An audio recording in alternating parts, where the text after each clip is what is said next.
Greetings, my friend. We are all interested in the future, for that is where you and I are going to spend the rest of our lives. You are interested in the unknown, the mysterious, the unexplainable. That is why you are here. 10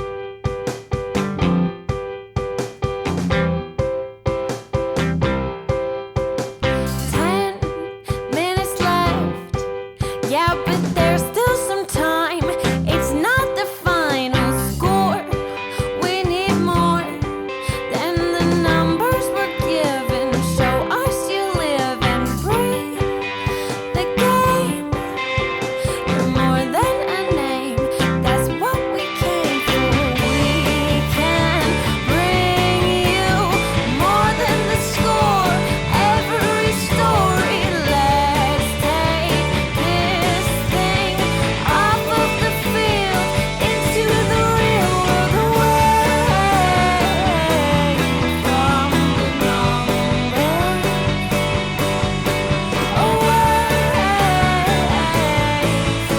the numbers,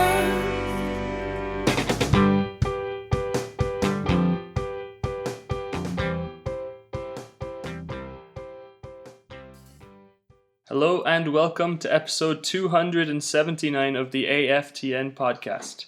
I celebrate every goal like Kendall Waston against Switzerland. I am Joe DC.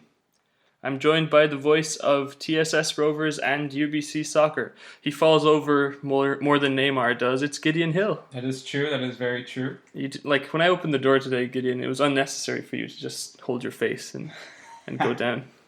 Indeed. So Gideon, enjoying the World Cup? Very much so. I think there's been some great games so far, but I think the best is yet to come, Joe. Is it painful to watch the Whitecaps during the World Cup? It is, but I mean, it's bad for the Whitecaps for the World Cup to be on, but it's fun for, soccer fans when the Whitecaps aren't doing so well to kind of have a second go-to soccer games to watch. I tweeted out during the game last week that this is basically a different sport to what the sport that the Whitecaps seem to be playing all the time. And based on the result last time, I think it didn't resemble football, what the Whitecaps were doing. Yeah, and I think it was a good tweet by Joe, one of many this World Cup, and Joe following at Joe DC Van. But I think it's fantastic to watch. Honestly, you're up out of your seat every time, whether you're at home or at work. Yeah, illegally watching it at work. It's been illegal is a strong word. Illegal is a strong word. Maybe frowned upon watching it at work. Well, today I realized that everyone in my department is actually watching it on their own terms. Well, that's okay then. I mean, if it's more than one person, then yeah. Yeah, including my boss. He's not even a big soccer fan. Pretty sure he doesn't listen to the podcast, so I can say this. or I'll find out soon, I guess. Yeah, what are your thoughts on the Twitter war that I've been raging with against you? Oh, it was a tough couple of days. I wasn't sure how I was going to respond. I had to keep my head cool, and I had to find the right gifts as well to respond with. But it was tough. You should take courage from the World Cup, where 20% of the goals have been scored in the last 10 minutes. Yeah. You need a late surge. So I know me and Thomas Brown have gotten you down. That was an unintentional rhyme. But I'll recover.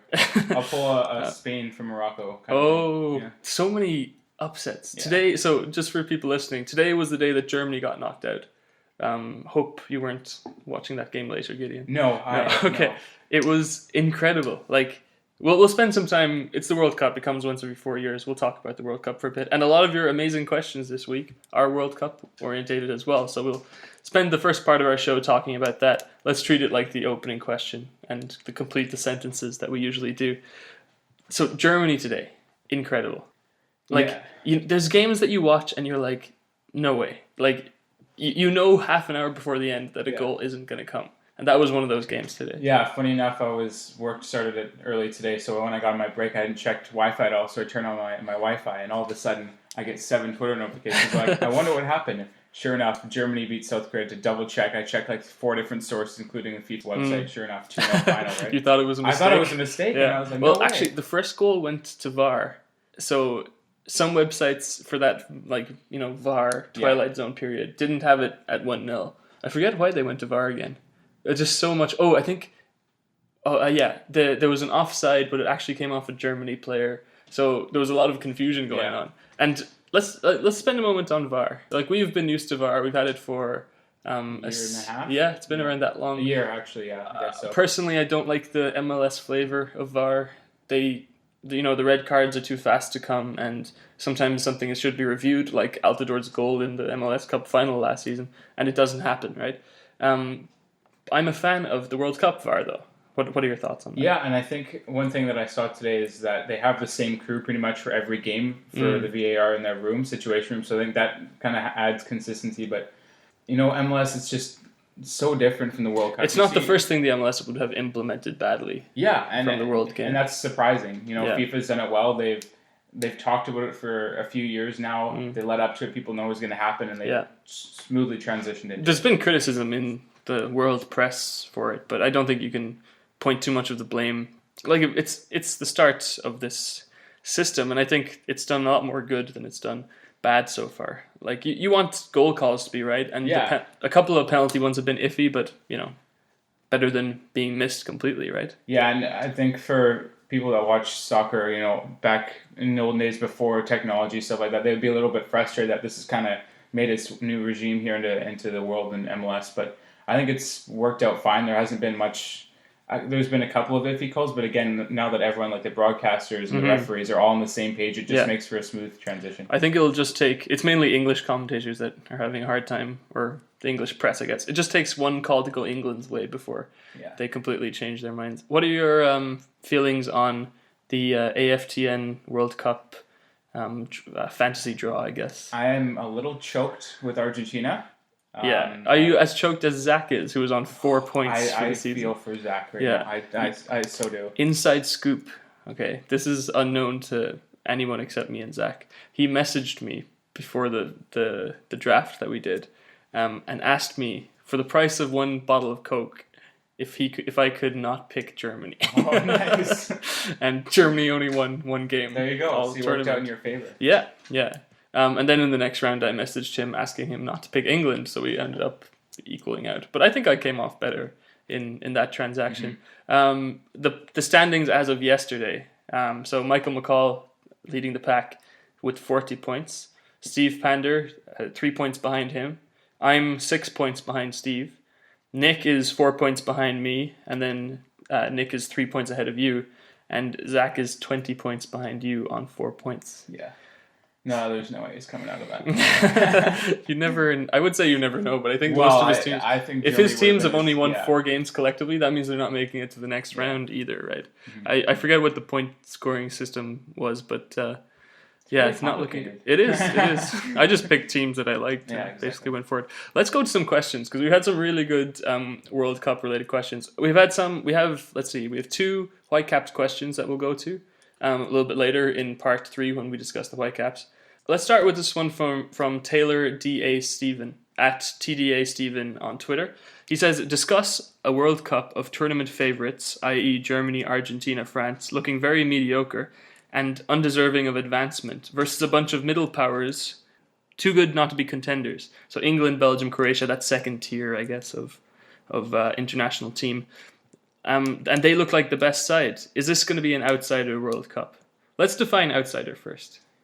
Is England an outsider? They're a past winner. Well, yeah, I think forget FIFA rankings. It's just more of like form coming into the World Cup, how they place in their.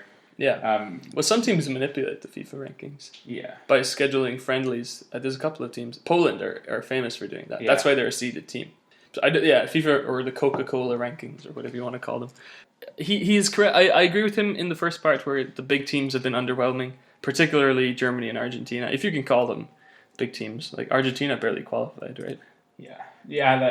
That South America division is so close. It went down to the last game. I think a Messi hat trick. Yeah. France is the big one for me. I've been reading a lot about them. They haven't really they've gone through comfortably, but they haven't had a big performance or anything. First off, look at the group they're in with Australia, Peru, Denmark. That's a pretty simple group, despite Denmark. They didn't make it look simple. No, and that's the thing, is that you look at the team France has. Especially that Denmark game, which thank God I didn't watch it, because I did hear from multiple people it was the worst game ever. Yeah, but you think with given the top tier players they have, that they'd be, outperforming many teams in that group. But I think talent-wise, if it was based on... If the World Cup was just based on talent, they would win it outright. Even more so than Germany or Argentina. Right? 2 world-class players at every position France does. So. Basically, yeah. Except right backer, probably. Hey, I'm all about I know. Goalkeeper, too. Lloris hasn't had a great... Mandanda, Yeah, Mandanda, I guess. Crystal Palace legend, Mandanda. I think he played for Crystal Palace. Yeah, for like half a season. So the second tier teams, I've been impressed with England personally, but they haven't met anyone significant. Belgium are the same. That England-Belgium game, which is tomorrow our time, could be an interesting case of both teams trying to lose to get on the right side of the draw.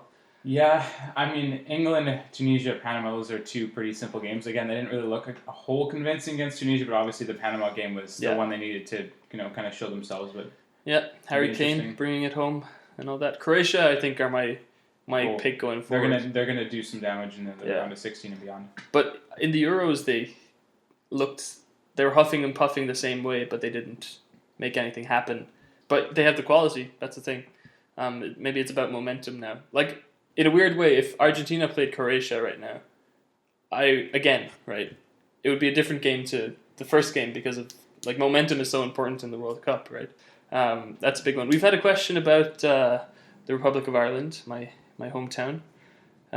This is a good one. I like this one. It was a very good question, as long as I can find it on my computer. I think it was Ryan McLeod, was it? Yes. Let me just pull it up. Do you have it in front of you? Yeah. Could Ireland beat this version of Germany, Joe? So, Ryan, thank you first of all for the question. Gideon, if you want to take a break, I'll just I'll serenade the listeners. Moment, Joe. Ryan, you see, what you need to understand is we actually have beaten this version of Germany. We were in their qualifying group for the Euros, and we beat them 1-0 in the Aviva Stadium in Dublin. A Shane Long actually scored a goal, which is something he doesn't do for Southampton. All jokes aside, though, no, Ireland would never beat this version of Germany. I know other Irish people who have the same sentiment, so don't blame me too much when I say it, but I'm glad Ireland are not at the World Cup because we stink up a tournament like nobody's business. I have very fond memories of the first World Cup I watched, which was 2002, where Ireland made it to the quarterfinals. We beat Germany that time too, actually. We tied with them, sorry. Robbie Keane got a goal in the 94th minute or something.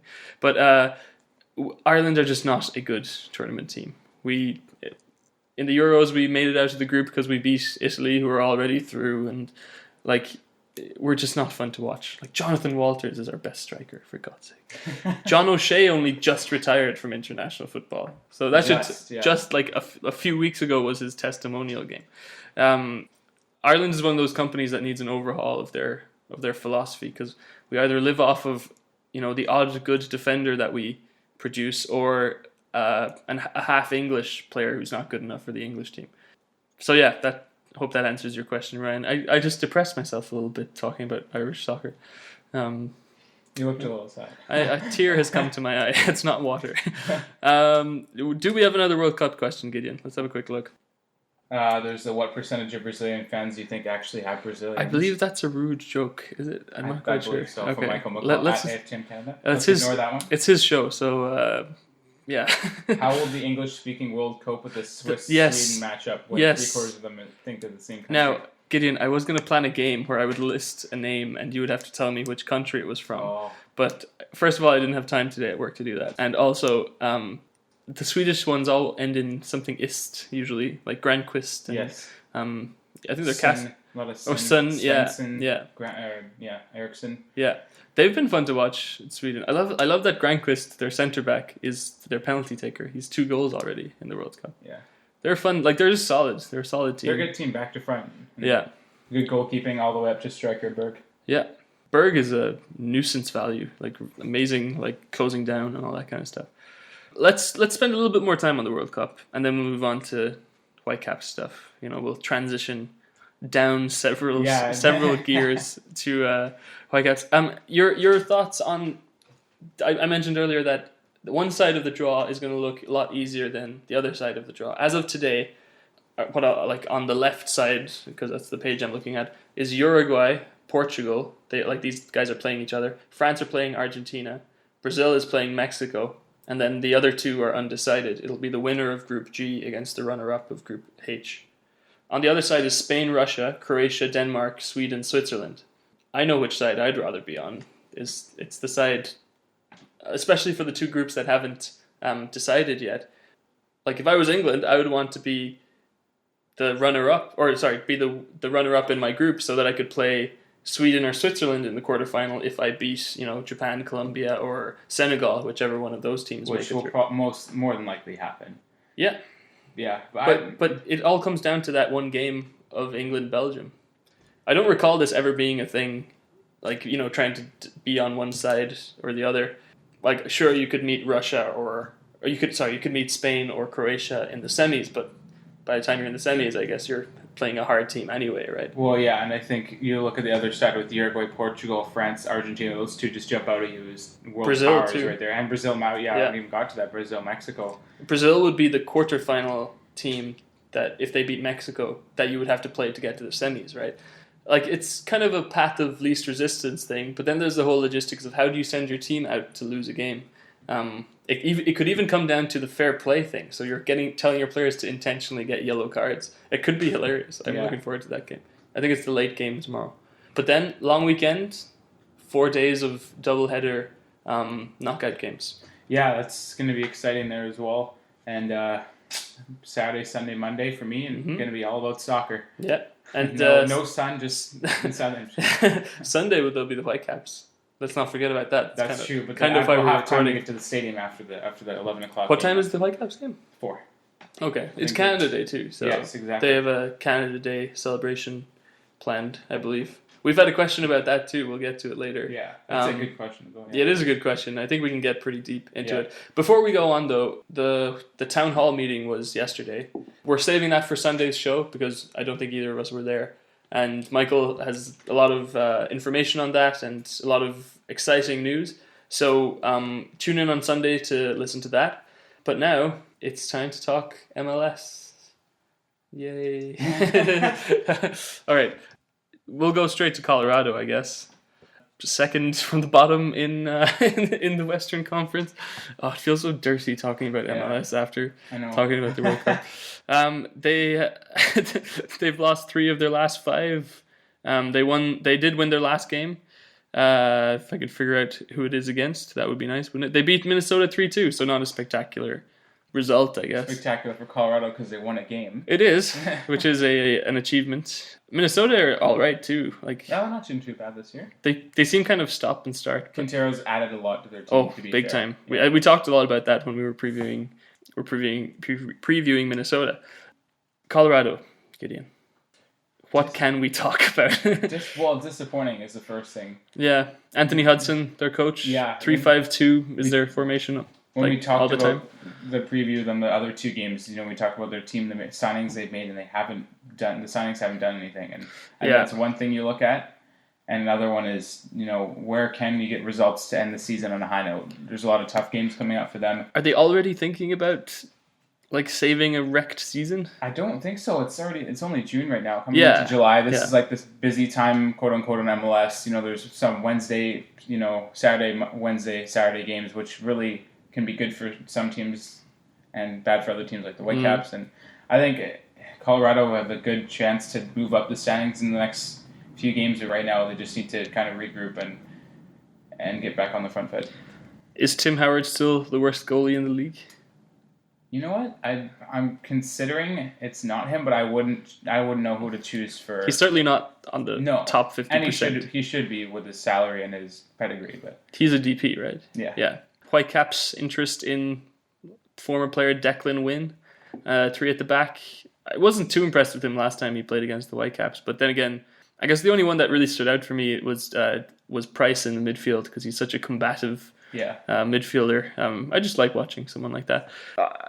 Up front, they do have some interesting, if not overly talented player. Joe Mason, formerly in the Championship, quite a good player. I think for Cardiff. I think I always say for Cardiff, but I think that one actually is. That he did actually play for Cardiff. And then Dominic Badji as well, who is probably their standout player, even though he's been on the bench for most of his MLS career. Like, who do you look to? I'm looking at this lineup, and I just don't know who you look to for positives.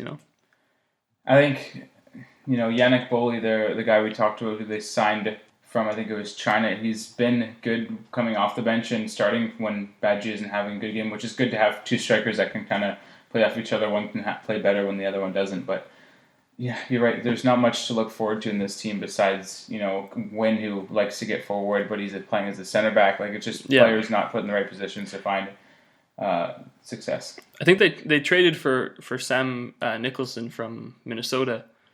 He's gone into the lineup, but he's not the difference maker they needed. They have Enzo Martinez in the midfield, who occasionally does look like an exciting player. Yeah, coming from USL last year, he looks like an exceptional player. Johan Bloomberg is the other in their midfield three with Price as well, with Jack Price. It's midfield isn't their concern. I think last time we played them, we beat them the first game. I think it was 2-1. Yeah, 2-1 or 2-0. Oh, it was a away win for the Whitecaps. Yeah, one of our few away wins. That's the one that broke the 6 in a row streak or something. Yeah. Yeah. Like if the Whitecaps can beat them, I know we've turned a corner and everything, but I'm not super impressed. The AFTN key passes watch for the opposition. It is Jack Price with 2.2 key passes. Again, we didn't even mention that Nick's not here today. Do you think the listeners noticed? I think they would have. I don't want to say otherwise, but Due to scheduling errors, differences. We do miss his booming voice, though. Yes, and this great, fantastic laugh. Yes, his laugh that's very loud and then kind of drops off. Let's keep looking at this Colorado lineup, even though we've kind of picked it to pieces. Defensively, they are not as organized as they need to be. The three at the back system, it's supposed to give you more capability to organize when you're building with the ball, because you have three players along the back, and then your wingers or wing backs, whatever you want to call them, are capable of either pushing very high up or coming down, and then the three players in midfield can make all kinds of triangles. But they're just playing it long most of the time, Colorado, right? And Badgie is a good target man, and Mason is a busy player, but that's not a combination for success. Again, we don't know what the Colorado fans are thinking. Are they sick of it, or are they seeing growth? I don't know. It seems kind of dire, doesn't it? Yeah, and I think the problem with Colorado is that they have three good defenders with Wynn, Smith, and Wilson, who they signed the offseason, but their wide mids, the guys on the outside and the five, push way too high up the field on the wrong times, and when they don't have the ball, or when they're trying to attack and they don't get back quick enough. So I think in that sense... It's Hairston and Castillo. Yeah. Hairston was like an attacking midfield, like a wider attacking player. player. And he's been good in his MLS career, but again, like he's not defensively responsible enough to be in that formation. And Jack McBean started the last game. LA Galaxy legend. Yeah, he's a fun player to just look at, not to watch, just to look at. What do you think the Rapids' best chances, like as a game plan, are of getting a result here? I think getting the ball up the field by putting it on the pitch and just counterattacking. The Whitecaps are going to hold some possession at home, I feel like. Mm-hmm. And I think Colorado could maybe sneak a goal and hold the fort defensively. Weak spots that the Caps could exploit in this I setup? Think, like I mentioned, wide. It has to be Davies getting in behind on the... Is your thinking right with side. that because the centre backs would kind of be narrower and then the space behind? Yeah, and Harrison would be too far up, so you can kind of swing in behind on the left side past Harrison. Okay. There's no Do You Know Who I Am this week, because it's all about the World Cup. Yes, of course. And we played like 3 games last week. I was tired after that. So let's transition very smoothly and join join this discussion to the last discussion. If Hairston is pushing up, which fullback do the Whitecaps play? To exploit that space that could possibly... Or to defend Hairston so that our winger can get forward into that space. I like Brett Levi's, but I just think Marcel de Jong brings more forward... he used to be a left winger, left midfielder sort of guy, so I think I like him more getting forward, helping Davies than Levi's does. Again, Levi's still working back. He's only played a few games in his MLS career. So I would go with de Jong as well. His crossing has been quite good in the last few weeks. To be honest, I blotted that last game out of my memory because I just refuse to believe that game ever happened. Let's pretend they didn't. Yeah. I know we're usually pretty optimistic anyway, but let's just pretend that game never happened. Let's go to the questions from the people about the Whitecaps. We've had a question about Reyna being, because he's unavailable because of the red card in that game that we refused to acknowledge. Does Mosqueda finally get back in the team? or will we see Blundell and Kamara pairing up top? So do we stick with the 4-1-4-1 even though Reyna is a key part of that? Or do we, try Blundell there? They're different players, right? Blundell and Reyna? Yeah, but I wouldn't mind seeing that in this kind of game. Mosqueda came off the bench and played pretty well on Saturday. He created some fast breaks, but I think Blundell, if you're looking to get him into a game, maybe score some goals, I think this would be the game to do it. I just don't think we've given Blundell enough of a chance. But it's full credit to Kai Kamara, who has been, I think he has 7 goals this year, which is good. Not outstanding, but I think it's just he's had his troubles with the injury early on in the year, and I just think Blundell has been thrown into situations maybe wouldn't want to be, put into, like starting on the road in Atlanta, in that environment kind of thing. But he hasn't been given enough of a chance, I think.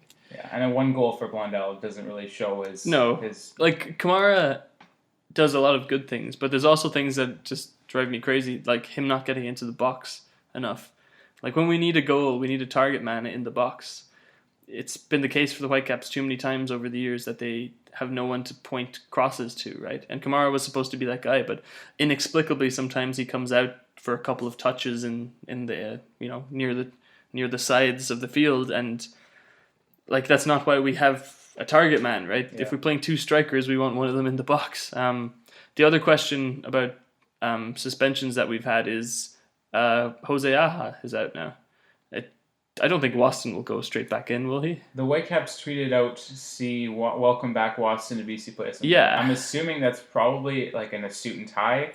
I hope so. Surprised if he starts the game. I think he'll maybe be on the bench because, Mond and Henry, I like that option. It's 2 former TFC men seeing the field, but yeah, I wouldn't mind that. But De Jong can play central too. De Jong can, and we could switch to a 3-5-2, but that's iffy, and that's I'm saying that with your Twitter is going to blow up just because you said 3-5-2. A couple of people have come after me for making jokes about that. They're like, you don't seriously think you can play 3-5-2, do you? No, and it doesn't solve anything. I think Mond and Henry, or play Levi as wide left because Brek Shea is not a left back, and have De Jong and Henry in the midfield. I'm just surprised Shea has been playing left back this much. Well, I can see the logic in a weird way. I'm not. It's not bad. I'm just saying I'm surprised to see because we have Levi's and De Jong, but he's so hit and miss. You don't know which Shea is going to show up on which day. It's infuriating sometimes, and like we've had issues before in fullback about defending on the far post and all that kind of stuff. Harvey would switch off from time to time, but completely functional in other ways. I can't wait until we have a well-rounded fullback option in that. Like I'm hoping Levi's is the guy, and De Jong does a good job too. But we've thinking long term, that Philadelphia game was just indication of perhaps some players not being as good as we hoped, riding that 7-game unbeaten streak high, I guess. Yeah, and I think you mentioned long term, probably preferably not having De Jong there for the Whitecaps and kind of their transition, but we signed an extension. I think he's the he's for now, and he needs to. Yeah. If he's he's completely functional. Yeah. I would go as far to say that he is our best option there ahead of Levi's right now because of his experience factor. And Henry looks good. I'm very happy with that acquisition. Canadian player. And actually, let's go to that question from Arturo right now. It's kind of a prickly question, but that's what we're here to discuss. Is the all about cactuses here at AFTN. The lack of water creates this kind of prickly environment. Is the Whitecaps' attempt to capitalize on Canada Day a hollow gesture considering their general aversion to playing Canadians not named Alphonso Davies? That's a burning question, Arturo. It's a good question. It is fair enough. I think this is one of the Whitecaps' first Canada Day games. And I don't remember. I'm not Canadian, so I'm not. Yeah. This means nothing to me. Yeah, but it's cool. I like the idea behind it. I like the kind of the celebration, the Canadians kind of thing. But how many Canadians will be starting? I think 2. I think De Jong and Davies. Simon Collin, I do not think will be seeing the field for a long time until the Canadian Championship. Yeah. And Tybert, who knows? Yeah. Levi's as well. Henry will probably be 3, so 3. Well, it'll be Davies and Henry, probably. Yeah, probably. and then Tybert and who's the other? De Jong on the bench. Yeah. Or actually, De Jong could start too. Yeah. But De Jong's Dutch. Let's be real. All right. Like it's hard to read how much is that just the social media team playing up the Canada Day team. Like Whitecaps are a Canadian team, so really it's fair enough. But this is a deeper like underlying sentiment that I think a lot of us have, that the Whitecaps don't develop enough Canadian talent, and that's a fair criticism. It's a fair question as well. I think that's just, as the Whitecaps as an organization, that's just something they have to accept, that they don't do a good enough job at, for multiple reasons. Like I'm not pointing fingers at anything. It's just that we're a Canadian club. Let's develop more Canadian players. Like Alphonso Davies is I guess a generational talent in terms of MLS young players, right? So he's kind of he's not part of he's an exclusion to this discussion in a way. I think finally you're now seeing the fruits of it from TSC after being inaugurated in 2008. That's fair. Like it's finally they got Azorio I can't remember off the top of my head, but they have a number of Canadian players like Jay Chapman as well, and Jordan Hamilton, who have moved through their system and are performing now. So you see it takes a while, but once you actually... Ricketts one of them? No, he was signed from... Oh, really? Here. Okay. Yeah. So, I think finally it took a long time, but we'll see it eventually, Caps fans. Just be patient. There will be Canadian players having success in this team. Or just the Canadian Premier League, eventually. Whitecaps only, Joe. This isn't a Whitecaps only podcast. Sure. We can talk about the Canadian... Let's do a preview show. Do that of the Canadian Premier Even though it doesn't exist in the Lower Mainland yet. Interesting. Who's going to start in goal? Okay, who's going to start in goal for the Whitecaps? On Saturday. Marinovic is probably still out. I don't know. He wasn't on the bench on Saturday, so I think Rowe will probably have to stick in there for now. I think he should be back soon, though, Marinovic. They've been kind of poking him and saying he's going to be ready in 2-3 weeks, and it's kind of been pushed back. So I think he should start in the next couple of games. Like, Rowe hasn't been terrible. No, he's done well to fill in. He's MLS quality backup, and I think he started well for Marinovic. Okay. Let's just go through our lineups then and slowly work our way to a consensus. So we said Rowe in goal. Yes. Right back, we can go with Franklin or Nerwinski. I think Nerwinski. Yeah. We need to be on the front foot a bit more. Especially at home against Colorado. Nerwinski's done a good job of beating players. I've more and more as the season has gone by, he has taken players on more and tried to motor, down the line. It hasn't always worked out, but I'm glad he's doing that because it's another avenue forward. We discussed centre back. I'm going to go with Mond and Henry. Yeah, I think right now there's not any options. Again, as we mentioned, if Waston can somehow, some way be able to play, which is I think so unlikely. From a management perspective, you can't play him. But I think, Mond and Henry will be a solid option for replacement. Left back? De Jong. I'll go either or, just not Shea. That's all I want. We haven't spoken much about the wingers. Why was Davies taken off at halftime? You gotta wonder. All Teixeira was as well. I think it could have been just game management. But it was only 1-0 at that point. And it was also no game in the next few days, so you gotta wonder why. Maybe just gotta be performance. I hope they're both okay, because even though Teixeira had a bad game, I don't think you can drop him. And Davies is our best player, so I hope both of those guys can come back. Yeah, it's just you gotta assume it was a message. Yeah, I liked how Much looked when he came on. I like the way he plays. He spreads the ball around so well. Yeah, he's a Premier League, kind of player. Do you put him in instead of Felipe or Gazal at any point? I think maybe as a sub.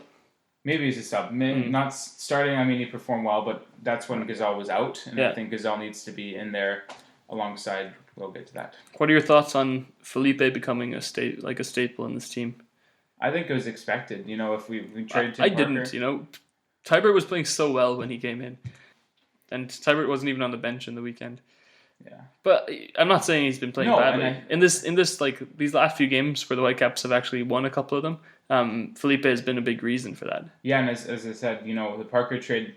The reason you trade Tim Parker is because of the contract, as well as you get a solid player in return. Felipe was in New York for a few years, and now he's actually providing a lot. No, I've no beef with the trade. I just think it's the dynamic that we had before I thought it was okay. Yeah. Tybert started the season so well.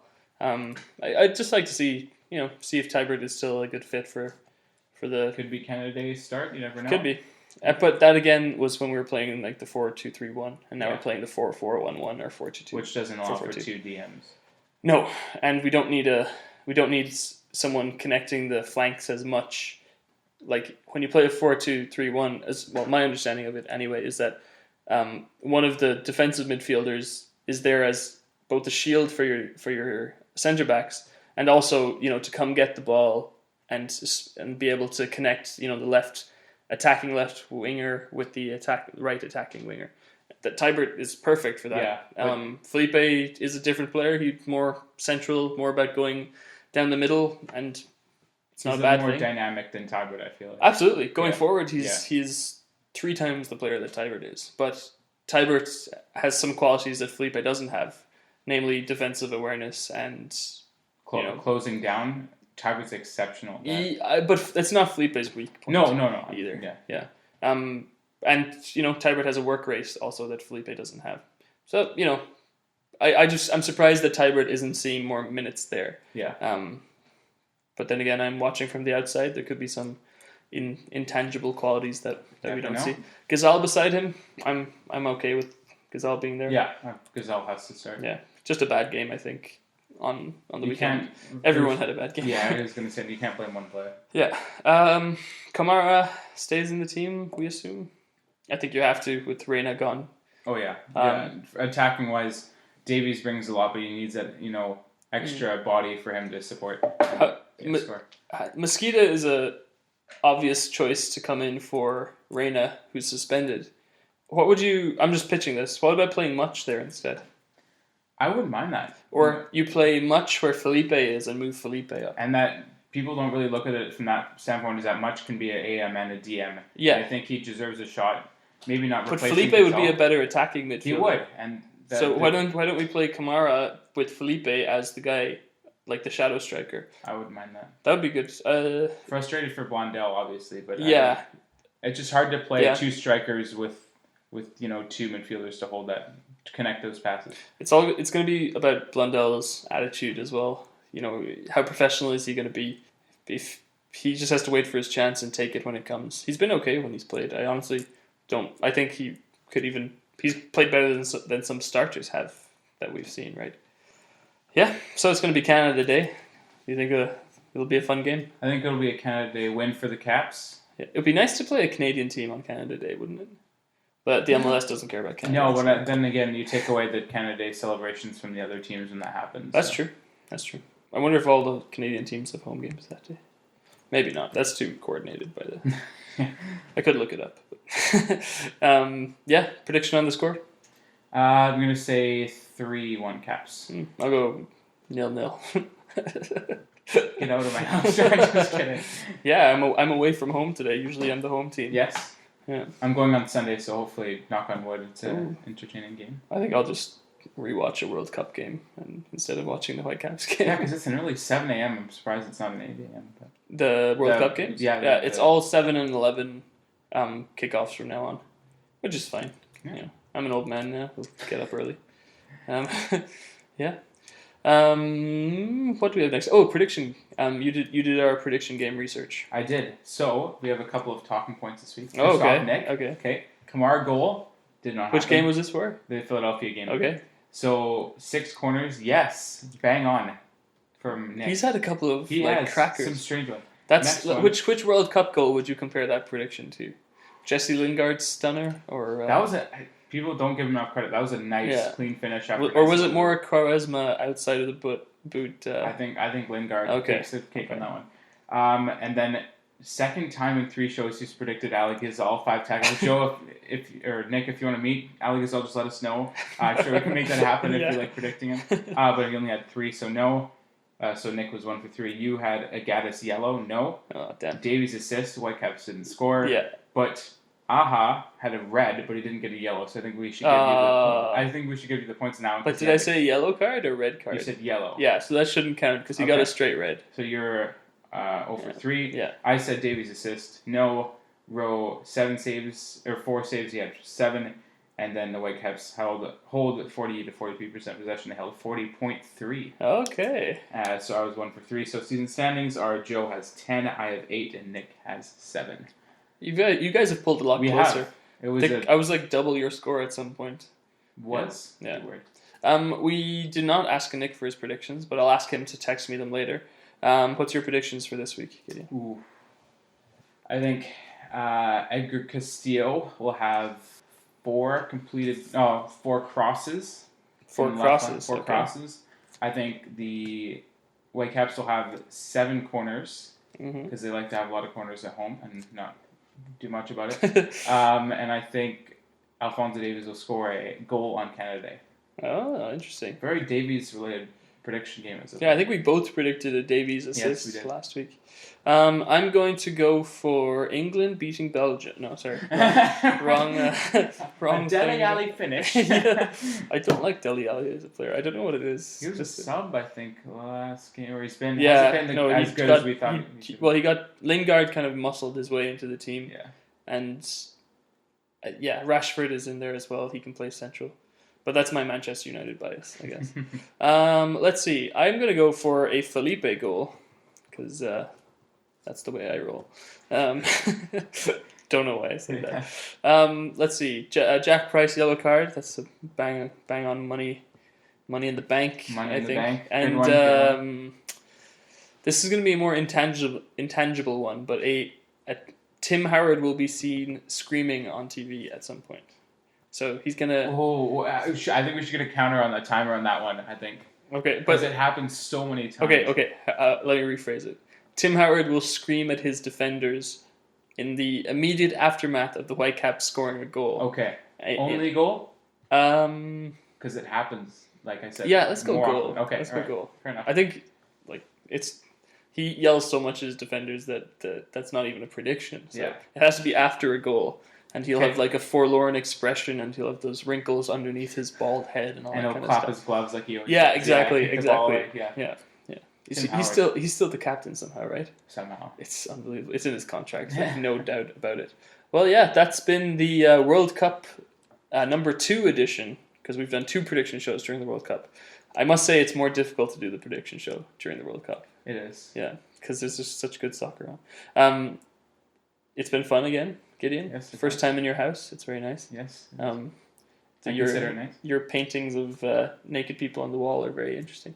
That's not true. Sure hope not. Yeah, they're really bad paintings. We will be back next week. There'll be the Sunday show on CITR 101.9, I believe. Yes. They're going to talk about the town hall meeting, which it's going to be a fun one to listen into. Yeah, and they do a lot of World Cup chat as well. I wonder if they'll do anything Canada Day-ish. Ooh, interesting. Never know. Only one Canadian in the room. Actually, Steve is Canadian too. So. Yeah. That'll be fun. Zach will be in all kinds of in tatters. I think we'll need to console Zach. Yeah. We'll show maybe have a Kleenex box. 4 points. 4 it's unbelievable. Yeah. We love you, Zach. Anyway, thank you very much for listening to episode 279 of the AFTN podcast. Gideon, where can people find you? @_Gideon Hill on Twitter. And you can find me @JoeDCVan. This has been fun. Please tune in next week and enjoy the game. One day I shall come back. Yes, I shall come back. Until then, there must be no regrets, no tears, no anxieties. Just go forward in all your beliefs and prove to me that I am not mistaken in mine.